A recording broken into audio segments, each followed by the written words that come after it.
All right, Larry Krueger here for the Pig in a Pickle Krug Show, and we're here on our way to New Orleans, courtesy of Clawdaddy Arcades. But we're here in Houston with our layover in the Houston airport. So we got a little layover, and then we'll be in the French Quarter later on tonight. All right, let's talk a little 49ers. We're brought to you by Pig in a Pickle, the best barbecue in all of Northern California. Check them out. They're in Emeryville. They're in Corte Madera. They're open 7 days a week, from 11 a.m. till 8 p.m. or until they run out. And we're also brought to you by Sleeper. We'll tell you more about Sleeper in a minute. All right, let's hit all the news and notes in 49er land.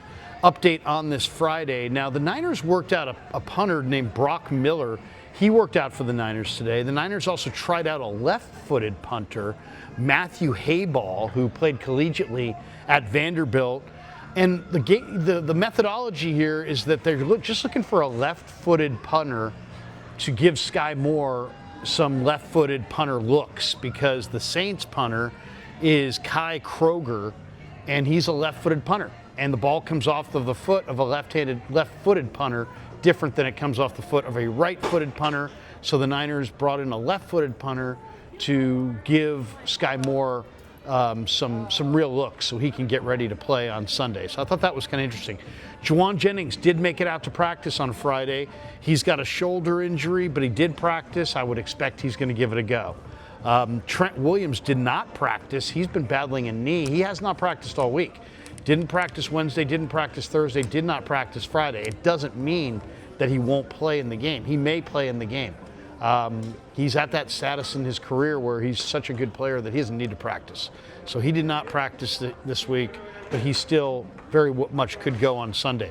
The Saints are going to go into this game without three key guys. Julian Blackmon, Kellen Moore ruled him out today. Chase Young, the ex-Niner, ruled out. And also Trevor Penning, the former first-round draft choice, offensive lineman, the guard. All three of those guys ruled out. The Blackmon loss is really going to hurt. He's been playing really, really well. Jake Moody has a new home, and he's now a Chicago Bear. The Bears signed Moody to their practice squad to give their incumbent kicker some more competition. So Jake Moody lands on his feet, and he winds up in Chicago with the Bears. Kyle Shanahan officially ruled out Brock Purdy today. Said Brock Purdy is not going to play on Sunday against the Saints. He made that official today. Adrian Martinez is going to be called off the practice squad most likely tomorrow, and he'll get the call up. He'll be the number 2 quarterback behind Mac Jones on Sunday. Adrian Martinez played collegiately in Nebraska. He played for K-State. He most recently won the MVP of the UFL Bowl, and is playing the best ball of his career. And he's competitive, and he's tough, and he's smart. I'm telling you, I wouldn't have any problem if they went to Adrian Martinez. I wouldn't panic, let's just say that. This guy can play a little bit. He's athletic. He's got 4.55 speed. He's playing the best football of his life right now. And he's going to be the Niners' number 2 quarterback in this game against the Saints. Kyle Shanahan was asked, and by the way, the last couple of weeks, Martinez has been running scout team for the Niners. So he's been running the scout team. You know, the Niners with some of these mobile quarterbacks early wanted a mobile quarterback to run scout team, but they like Martinez, and I do too. John Lynch called him a winner, and I think that's a great description for Adrian Martinez. He's a winner. He's smart. He's athletic. He's competitive. He's playing good ball right now. I think he's a winner. Kyle Shanahan was asked today about being snake bit by injuries. The Niners, have been among the top most injured teams in pro football the last few years.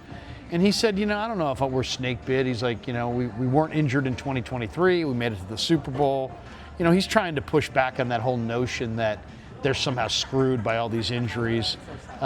It's early, and, yes, have they been hit with a rash of injuries? Yes, but can they withstand these injuries? Clearly they can. Mac Jones is going to get the start, his first start in a 49er uniform. This is, in a lot of ways, a long-anticipated start because ever since the Niners signed him, I think Niner fans are like, hey, what would Mac actually look like in this offense? Shanahan clearly likes him. He liked him in the 21 draft. We're going to find out. We're going to find out what Mac looks like on Sunday against the Saints. Kyle was asked how he's looked, in practice this week, and he's like, hey, the same as he's looked all summer.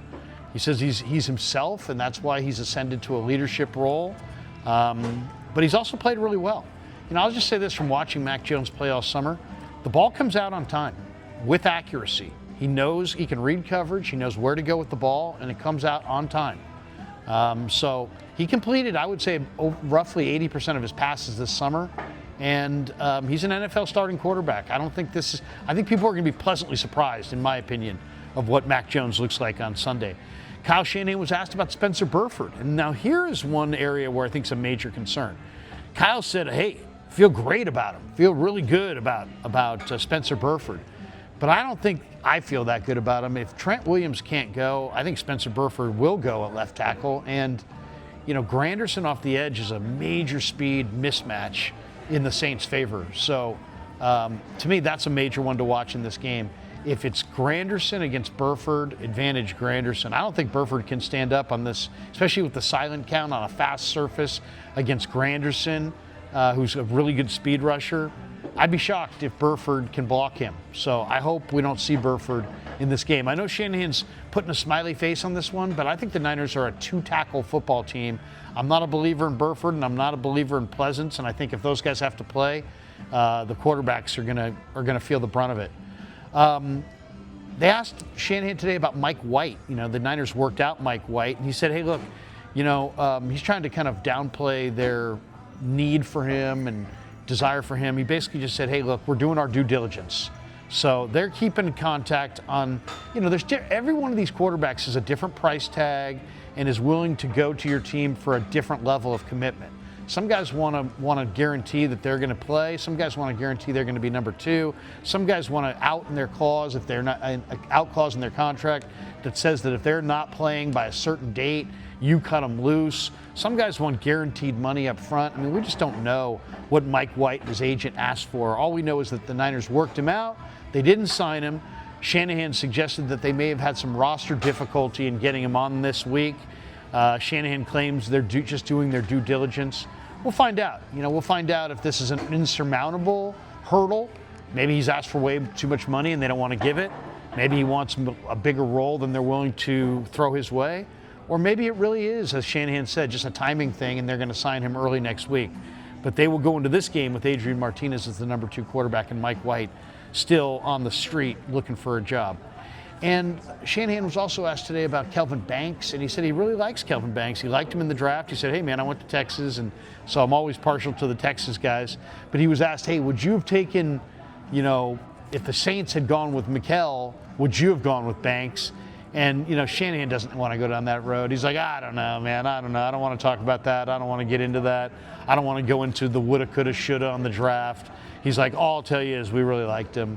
And, we think we really liked him in the draft process. And he wouldn't really commit beyond that. All right, so we are brought to you by Pig and a Pickle, the best barbecue in all of Northern California. Check them out. They're in Emeryville. They're in Corte Madera. They're open 7 days a week. And now a word from our sponsor, Sleeper, the Krug Show, brought to you by Sleeper. A little break in the content to tell you about our friends over at Sleeper. 49er football on the Krug Show this season is presented by Sleeper, the fastest growing fantasy platform in the world. It's a one-stop shop. You get blazing fast news, real-time stats, group chat, season-long leagues, and of course, Sleeper picks for daily fantasy, where you choose 2 to 8 players pregame or live and pick more or less on their projections. And if you're new to it, use promo code Larry and you'll get a 100% deposit match up to $100 on your first deposit. The link is right there in the description. Terms and conditions do apply. And thanks to Sleeper for sponsoring the Krug Show. We're fired up about our association with Sleeper. Good luck to all of you guys. Thanks to Pig and a Pickle. Thanks to Sleeper. And thanks to all of you guys for supporting the Krug Show on YouTube.